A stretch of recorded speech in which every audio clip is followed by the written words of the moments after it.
were closely allied with terrorists like Al-Qaeda in an endless quest to destroy Arab civilizations throughout the Middle East. Just look at the case of Syria. Remember what Syria once was? Before the war, Syria had a nicely balanced economy. It produced most of its own industrial goods, produced its fuel and agricultural products, had very little poverty, and enjoyed thriving trade. The West loves the terrorists that the people of Syria despise. You know, we're taught to hate President Assad because he cracked down on rioters in 2011, and they say that he gassed his people. But that's not true, because we decided to attack Syria 10 years before all of that. In 2001, Secretary of Defense Donald Rumsfeld ordered the Pentagon to draft plans to overthrow 7 countries in the Mideast, beginning with Iraq, then Syria, Lebanon, Libya, Somalia, Sudan, and finishing off with Iran. In 2006, the U.S. Embassy in Damascus drew up detailed plans to destabilize and overthrow Syria. Specific plans to destabilize and overthrow Syria, and that was long before any demonstrations had ever occurred in Syria, and yet we claim them as the reason that we oppose President Assad.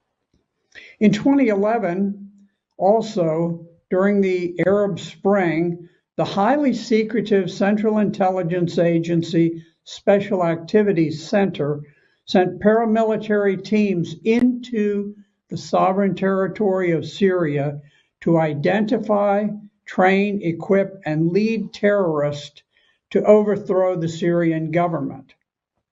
In 2013, Barack Obama formalized this long-standing support for anti-Syrian terrorists by secretly authorizing CIA program Timber Sycamore. Under program Timber Sycamore, the CIA's Special Operations Division trained, armed, and paid thousands of terrorists to fight against Syria. Those armies totally under our control. And in one case, a group in Aleppo, we had paid over 1,000 of their people salaries, given them arms, given them training. And it wasn't until they kidnapped a small Palestinian boy who was being treated in a hospital. They kidnapped him. They took him to the central square in Aleppo. And in order to terrorize the people into not fleeing Aleppo, which was being cordoned off by Syrian troops, they took him to the center in a pickup truck.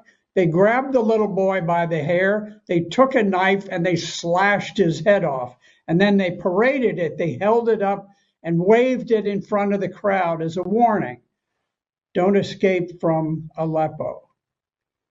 We paid the salaries of every man who held that boy's head aloft.